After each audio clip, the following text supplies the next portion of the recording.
What's up, guys? Thanks for watching DIY by Eric Barnes. Today we're going to be doing a fish room tour. Let's go ahead and get started.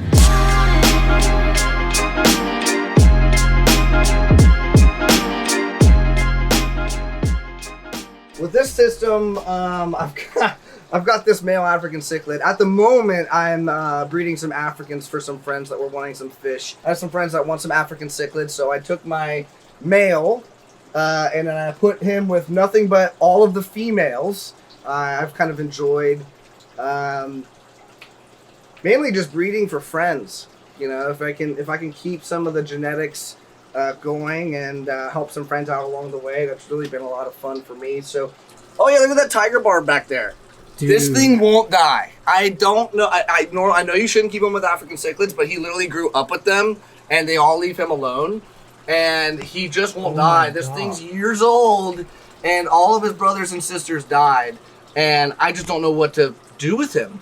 I can't put him with the Discus because I don't want him nibbling at the Discus fins or anything like that. So he kind of just wound up in here, and he is thriving. I don't know exactly how many years old he is, but he's a solid like 2.5 inches, and he runs this tank. That's his tank. And then the males go over here into the male tank. Some of them are actually picked up from a friend, some of those larger ones. And then everything in there that's between 1 inch and 2 inches or so are all from that male that's in the bow front that we just came from.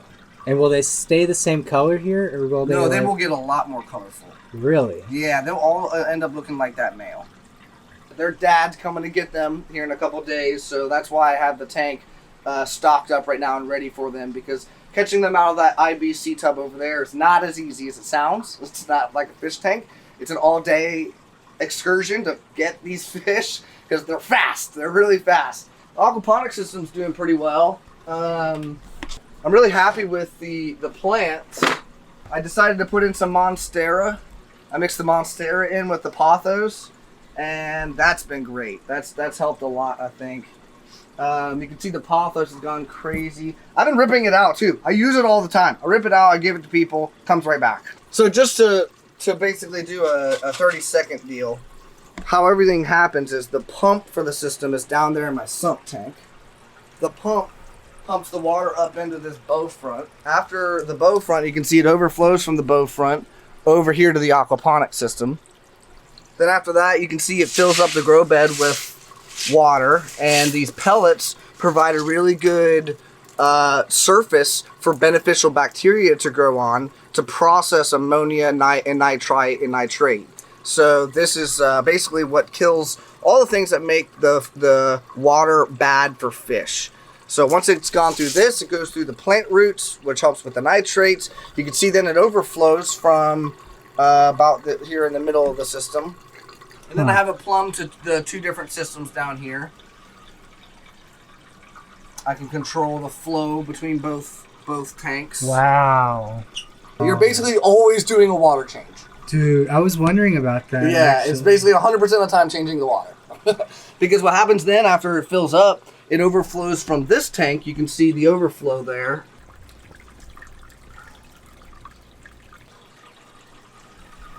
So that's an overflow. Wow.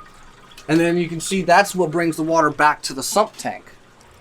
I wish it wasn't dirty back there, but welcome to aquarium keeping. Dude, oh my god, it's gotten even bigger. I know! I didn't think he has got really good genetics. I went to a convention in Cleveland, and I found him, and he was actually sold. And I found a way to get him unsold because I wanted him so bad. Yeah, and the cool thing is he's not even that big, but his he's having a hard time maneuvering in there. I'd say he's doing a really good job for how big his head is. Right. He's got it. He's got it. I like his colors a lot. What other colors are there in this kind of species? Or a lot of times they look more like the back of him rather than the front of him. More bland, simple colors. The oranges, the reds, those are what a lot of people look for when they're breeding them. I'm going to just hang on to him. He's just my buddy. His name's Mufasa. This is pretty much the same thing, but just a smaller version. Basically, I have a sump right in the IBC tub, which is like my grow out system. This is where all the babies go that are growing out. And so I have a pump in there that pumps it directly into this bow front.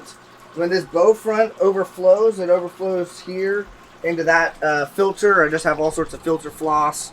Another thing to take the initial solids out before it comes into this system. I'm honestly only growing this kale plant still because I'm just curious how long I can grow this kale plant. This is like over the last year or two. Yeah, I'm very, very like just surprised that some of these plants year after year will just keep going. But I think it is about time to rip it out. It's not really producing the way it used to produce. But I don't want to pull it out. I want to just see how long it goes. So, I don't know. We'll see. So, I picked these up from my buddy Corey, his dad. Corey's the one that passed away. He has quite the colony going. It's a massive tank with this giant green moss that you see on the left. That came from him as well. And it's just a tank with just a giant moss ball in it with thousands of shrimp that are reproducing like crazy. Anyways, took a couple scoops out of that. Found this tank at Meijer for like $14. Went through my, tub of stuff and found a sponge that just happened to be laying around. I think I got that rock from my local park, and the shrimp and the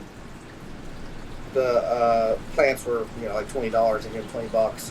So in total, I'm like $30 into this tank, and I think it turned out great.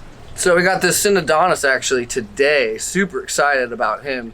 He is, I'm not really sure. Someone put in the comments what kind of Synodontis you think he is. I'm really excited about him. He is small right now. He's about the size of a Cory catfish, but he'll get about 5 to 6 inches.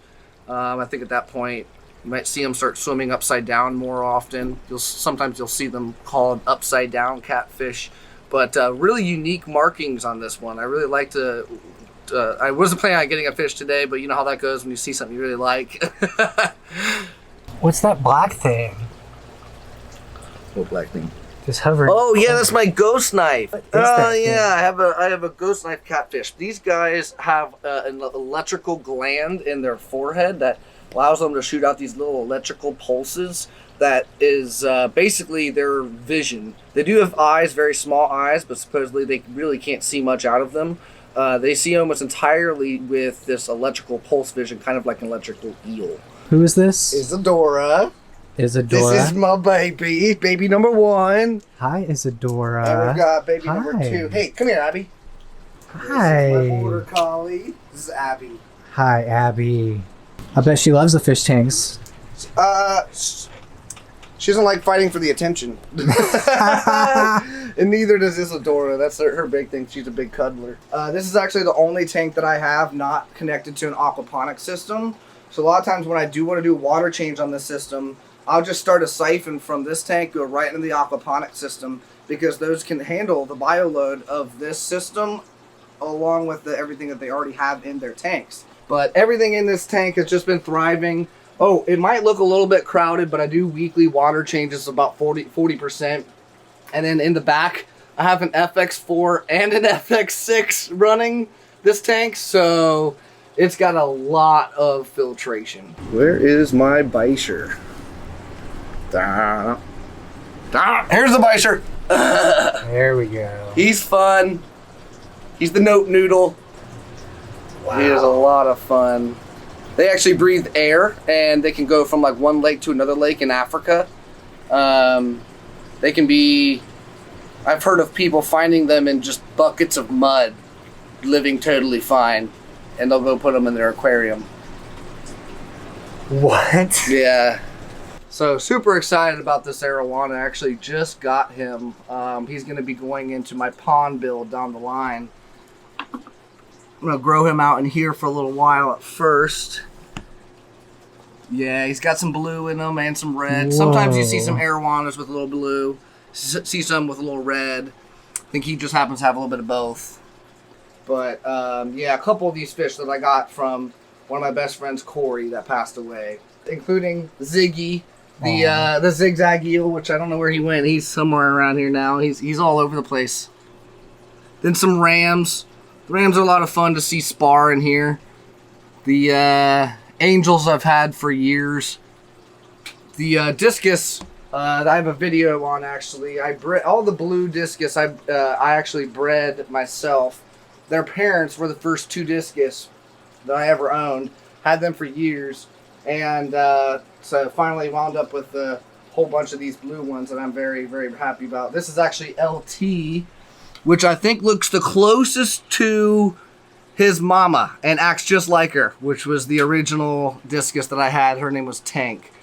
But yeah, that's probably the most proud about that discus right there. And she's probably my favorite fish in the whole aquarium room. Really pretty. And then there's Rick from Rick and Morty.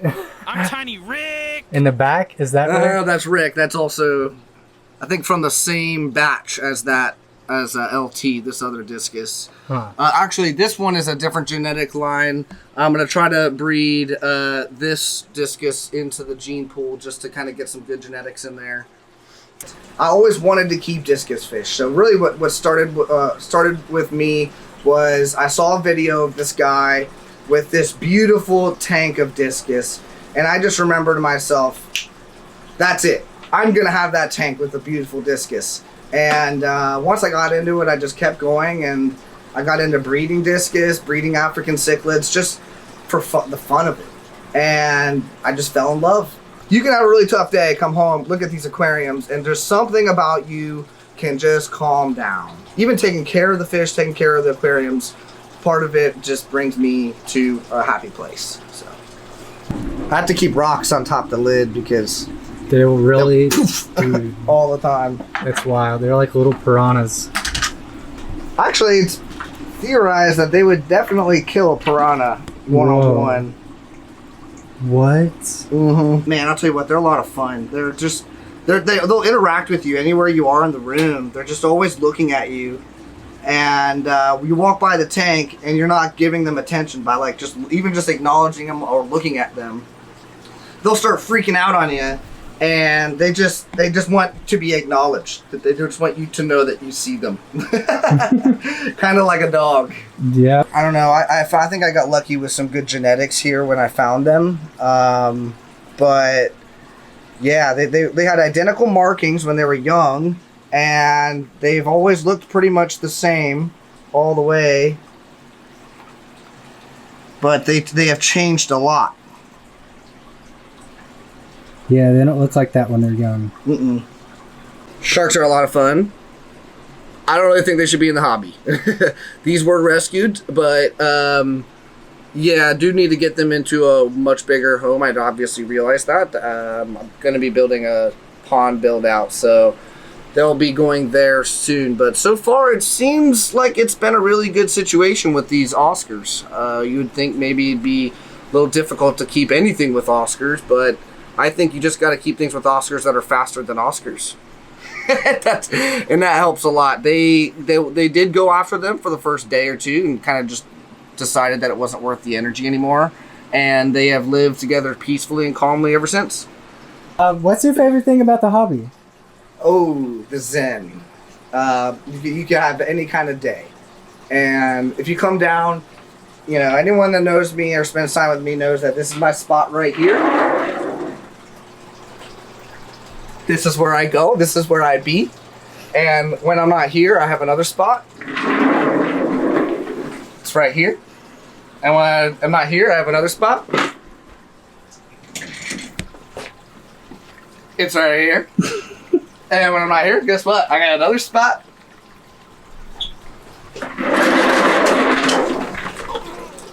It's right here. And then guess what?